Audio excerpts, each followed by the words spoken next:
Shalom, damai di hati. Saudara-saudara yang dikasihi dan diberkati oleh Tuhan, senang berjumpa lagi dalam channel saya, Pendeta Sylvia Mamuaya. Saat ini saya akan membagikan kebenaran firman Tuhan yang akan disampaikan kepada kita semua, kiranya boleh menjadi berkat.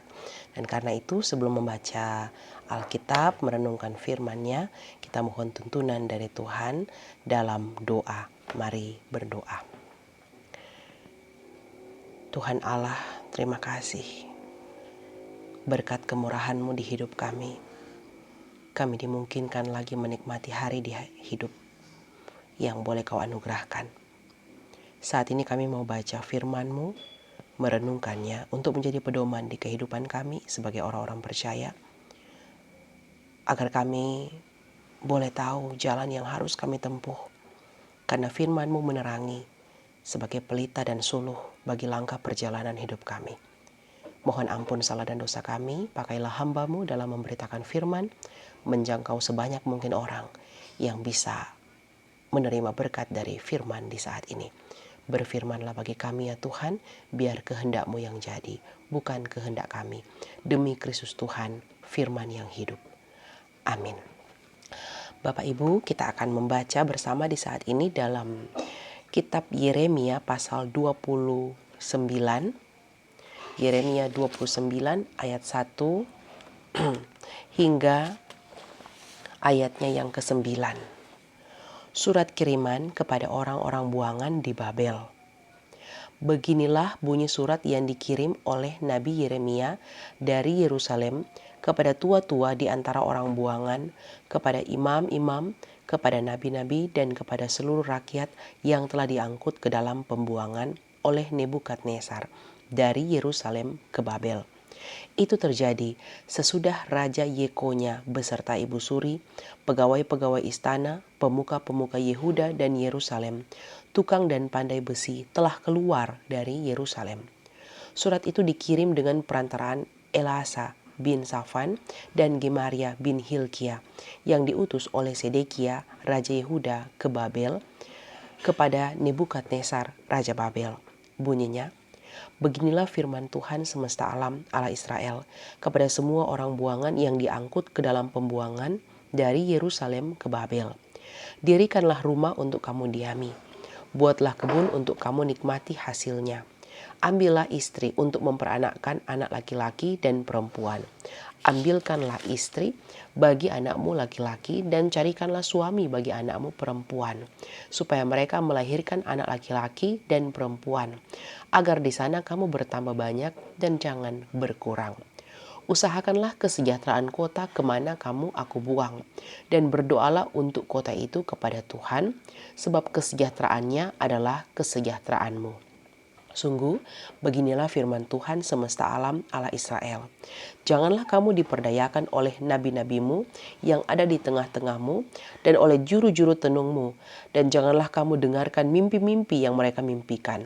Sebab mereka bernubuat palsu kepadamu demi namaku. Aku tidak mengutus mereka. Demikianlah firman Tuhan.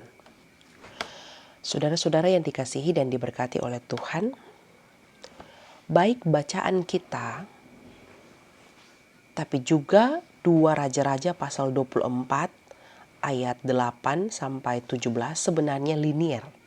Sama-sama menceritakan sebuah kisah yang tragis, bahwa Raja Yehuda yaitu Yoyakin dan ibunya serta pegawai-pegawainya, juga pembesar-pembesarnya ditangkap oleh Raja Babel yaitu Nebukadnezar.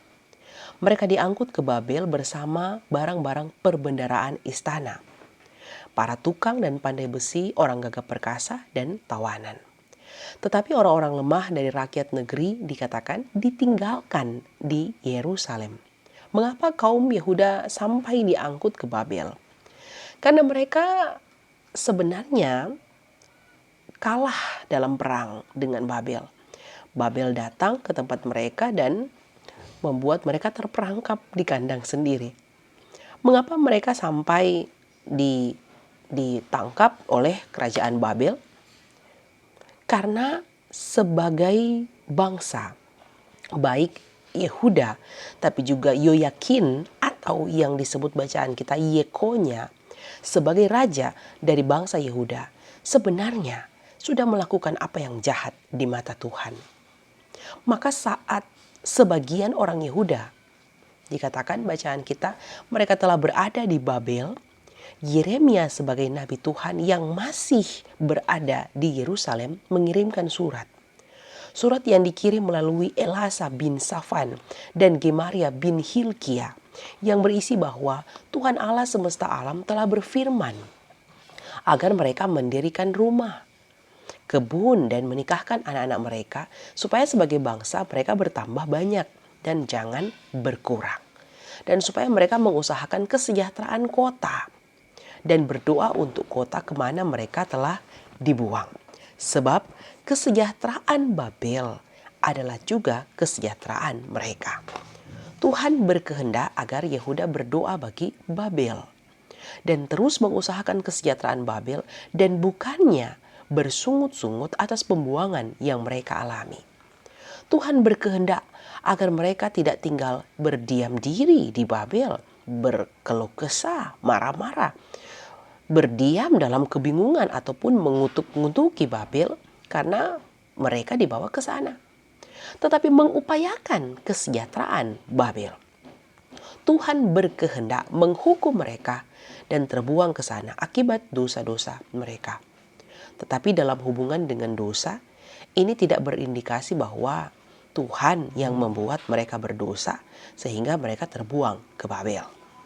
Tetapi dalam keberdosaan mereka sendirilah Allah menyukseskan rencananya, yaitu membawa mereka ke Yehuda untuk pada akhirnya membuktikan pertolongannya kepada Yehuda sebagai simbol dari betapa kegagalan manusia tak akan pernah bisa menggagalkan rencana penyelamatan Allah.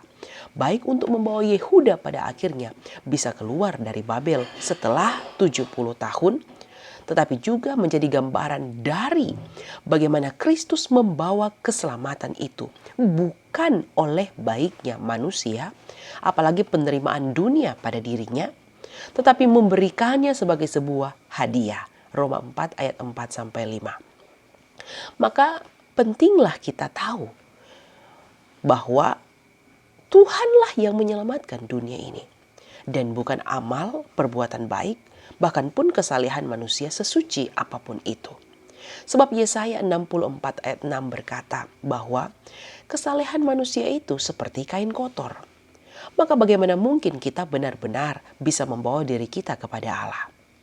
Maka hai Yehuda, saat kamu terbuang ke Babel akibat ulah dosamu, doakanlah Babel dan usahakanlah kesejahteraannya. Bertambah banyaklah di Babel dan dirikanlah rumah serta kebun di sana. Jangan sampai kau hanya duduk-duduk saja atau marah-marah karena pembuangan yang Tuhan izinkan engkau jalani di sana. Dan ingatlah juga hai Yehuda, jangan kamu diperdayakan oleh nabi-nabimu yang di tengah-tengahmu. Juru tenung, juru mimpi, jangan kau dengar. Sebab dorang bernubuat palsu demi namaku. Aku tidak mengutus mereka. Demikianlah firman Tuhan. Nah saudara-saudara, apa maksud lompatan kalimat ini yang sepertinya sedikit berbeda? Sebab pada ayat 1-7 mereka disuruh mensejahterakan dan mendoakan Babel. Dan juga bertambah banyak. Tetapi ayat 8 dan 9 justru sudah melompat ke pembahasan agar mereka tidak percaya pada nabi palsu yang ada di tengah-tengah mereka. Bagaimana kita menemukan benang merah jawaban dari kalimat lompatan ini? Nah, kita perlu membawa ayat 10 tapi juga pasal-pasal sebelum bacaan ini, yaitu dari pasal 1-28, sekalipun memang ini tidak termasuk bagian perenungan di minggu berjalan ini. Tetapi dengan membacanya, maka kita akan mengerti. Nah, ayat 10 berkata, sebab beginilah firman Tuhan. Apabila telah genap 70 tahun bagi Babel, barulah aku memperhatikan kamu. Dan juga pada pasal 14 ayat 13-14 disebut dengan jelas bahwa Yeremia berkata, para nabi telah menubuatkan bahwa Yehuda tidak akan mengalami perang dan kelaparan. Karena Tuhan akan memberikan damai sejahtera. Dihubungkan dengan bacaan kita saat ini, jelas bahwa Tuhan marah kepada para nabi palsu itu yang ternyata mencoba untuk menghasut dengan memberikan nubuatan-nubuatan palsu kepada Yehuda untuk sepertinya memberi mereka pengharapan dan kekuatan bahwa mereka akan sesegera mungkin ditolong Allah. Padahal Allah sendiri berkata bahwa mereka masih harus mengalami masa 70 tahun di Babel. Barulah mereka akan diperhatikan Allah. Maka kemarahan Allah ini berpuncak saat Allah berfirman bahwa Dia tidak mengutus para nabi itu yang menyampaikan nubuat-nubuat palsu itu. Maka apa pesan firman bagi kita semua? Yang pertama, surat yang dikirimkan oleh Yeremia ini bukanlah surat sembarangan. Ini surat kiriman kepada orang-orang buangan di Babel yang dikirim dari Yerusalem. Ibarat kita dari Indonesia mengirim surat kepada Jepang untuk meminta kemerdekaan. Artinya surat ini boleh ditibakan dengan selamat ke Babel tentu melalui proses yang tidak mudah. Perlu perantara, perlu pengantaran, perlu keberanian untuk menuliskan dan pertolongan Allah untuk diceritakan kepada orang Yehuda yang sedang kasakusuk karena mereka dibawa ke Babel. Maka menjadi pesan penting bagi kita semua bahwa pemberitaan tentang setiap maksud dan kehendak Allah di dalam kehidupan umat lewat firman, baik kepada yang sedang menderita, yang sedang terhukum Tuhan karena kesalahan, yang sedang dalam penganiayaan, di dalam keadaan merasa terbuang dan mungkin dianggap sampah masyarakat, harus dilakukan oleh kita sebagai gereja Tuhan. Sebagaimana Nabi menyampaikan firman ini, yaitu Yeremia, kepada Yehuda yang sedang ada di Babel. Maka kita sebagai yang punya tanggung jawab untuk memberitakan firman, kita harus dengan teguh dan berani untuk menyatakan kebenaran firman dimanapun, termasuk kepada mereka yang terbuang. Mari kita terus memberitakan ketetapan firman Tuhan kepada siapapun, bahkan di keadaan apapun. Sampaikan firman dengan berani, meskipun ya bisa berarti engkau tertolak. Tidak mengapa. Asalkan jangan kau tertolak karena kau salah menyampaikan firman. Kau bilang pada saudaramu misalnya ketika kamu menyampaikan firman dengan benar, jangan mencuri karena Tuhan bilang jangan mencuri. Lalu dia marah padamu, padahal memang dia sudah kedapatan mencuri. Pada akhirnya dia membencimu. Itu tak mengapa. Kamu tertolak karena kebenaran. Tetapi jangan kamu tertolak karena kamu mencari-cari kesalahan orang. Ataupun tertolak karena kamu salah memberitakan kehendak Allah dalam firman-Nya. Maka beranilah berkata benar menurut apa yang Tuhan suruh kamu sampaikan berdasarkan firman-Nya. Kedua, umat disuruh membangun rumah dan kebun, disuruh menikahkan anak-anak mereka, dan mengupayakan kesejahteraan Babel. Mencerikan pula kepada kita tentang bagaimana seharusnya kita dalam menempatkan diri di kehidupan ini. Kemana kita berada, di mana kita ditempatkan, ke tempat manapun kita hidup. Jangan cuma makan tidur. Berusaha, bekerja, berdoa di tempat di mana engkau berada. Sedangkan Yehuda saja disuruh mendoakan Babel, apalagi torang di tanah air sendiri, di Indonesia. Mari kita doakan tempat di mana kita berpijak, tempat di mana kita dilahirkan dan dibesarkan. Jangan cuma berdoa untuk negara-negara luar, karena ya kita seringkali melihat di video, media-media sosial, sepertinya tinggal di luar itu lebih menyenangkan. Karena gajinya besar, hidupnya sepertinya lebih sejahtera daripada kita di Indonesia. Ingat saudaraku, di mana engkau tinggal dan berada hari ini, kesitulah engkau harus mengupayakan kesejahteraannya. Engkau harus doakan tempat mana engkau berada. Karena sekalipun mungkin engkau berada di tempat yang salah, ataupun di keadaan yang salah di kehidupanmu sekarang ini, kesitulah mungkin Tuhan memang sedang mengutusmu. Jangan bersungut karena kau ada di Indonesia dengan tingkat kemiskinan yang masih tinggi, tingkat kejahatan juga yang tinggi, tingkat pengangguran juga yang tinggi. Tapi bersyukurlah, sebab di sini kamu tidak perlu mengeluarkan uang yang besar untuk sebuah bawang, rica, dan tomat. Berbeda dengan saat kamu berada di luar negeri. Bersyukurlah bahwa meskipun Tuhan mengizinkan negara kita mengalami krisis ekonomi berkepanjangan sejak 1999 sampai hari ini, tetapi Tuhan sudah membuktikan keunggulannya, bahwa Dia sanggup memelihara hidupmu hingga hari ini. Bahkan pun di saat krisis ini belum berakhir. Coba saudara-saudara bayangkan, sejak tahun 1999 kita krisis ekonomi. Tapi bagaimana kita merasakan pertolongan Tuhan setiap hari? Itu tak akan pernah bisa kita bayangkan. Maka doakan dan sejahterakanlah tempat di mana kamu berpijak. Termasuk dalam konteks bacaan kita dikatakan anak-anak itu harus dinikahkan. Bagian bacaan ini jangan disalahpahami dengan hanya melulu mengatakan bahwa kita perlu menikahkan anak-anak kita. Sebab ingat bahwa dalam Matius pasal 19 dikatakan ada beberapa orang yang memang sejak dalam kandungan dilahirkan sedemikian, tidak menikah. Ada orang yang dijadikan demikian sehingga memilih untuk tidak menikah. Itu karena broken. Karena akibat kesalahan orang lain dia tidak lagi memikirkan untuk punya pasangan. Ada orang yang tidak mau menikah karena memberi diri dalam pelayanan. Jadi seperti Paulus. Jadi dalam konteks bacaan kita harus melihat bacaan ini dalam konteksnya. Jadi Tuhan menyuruh mereka untuk menikahkan anak-anak mereka di Babel supaya mereka tidak berkurang. Artinya secara jumlah mungkin mereka tidak lagi memikirkan bagaimana mereka bisa berkembang biak di sana, tetapi bagaimana mereka bisa cepat keluar. Maka Tuhan suruh kau betahlah di sana, termasuk menikahlah di sana. Memilih anak-anak perempuan bagi anak lakimu, memilih laki-laki bagi anak perempuanmu. Nah, dalam konteks kita, ini tidak hal lagi tentang bagaimana kita menikahkan anak-anak kita. Karena ya setiap orang juga memiliki pandangan yang berbeda tentang sebuah pernikahan.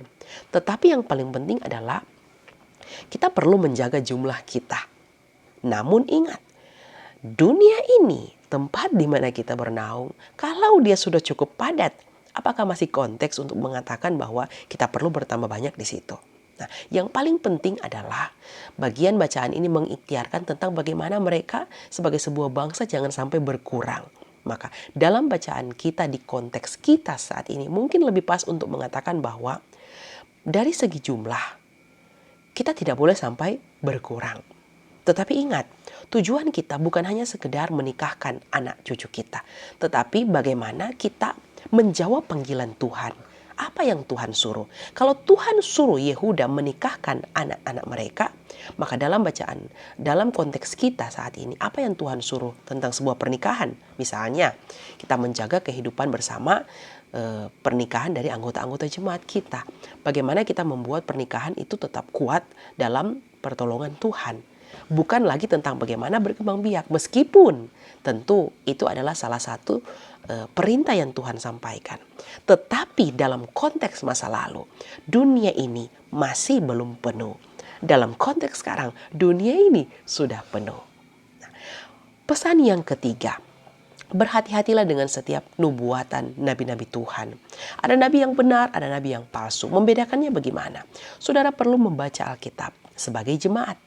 Baca seluruh Alkitab, maka saudara akan tahu mana nabi yang benar dan yang bukan. Ingat, akan datang banyak nabi palsu. Bahkan di zaman Yeremia pun sudah ada. Hati-hati mencernanya, sebab mereka pun sama-sama menggunakan nama Tuhan, ayat 9. Tetapi percayalah, apa yang dikerjakan mereka akan mengindikasikan bahwa mereka tidak pernah diutus Tuhan. Lalu bagaimana kita sebagai jemaat untuk mampu membedakannya? Ingat, nabi yang benar akan berbicara apa yang jadi kehendak Tuhan. Tidak perlu pujian atau hormat. Tak memilih tempat menguntungkan ataupun merugikan.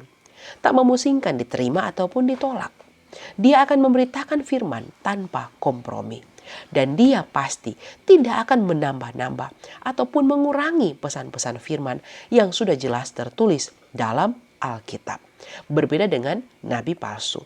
Nabi palsu akan melakukan hal yang sebaliknya. Tuhan dimuliakan, terpujilah nama Tuhan. Amin. Kita berdoa. Terima kasih Tuhan untuk firman-Mu yang boleh memberkati kami semua. Tuntun dan sertai kami, mampukan kami melakukannya di hidup setiap hari. Demi Kristus Tuhan kami berdoa. Amin.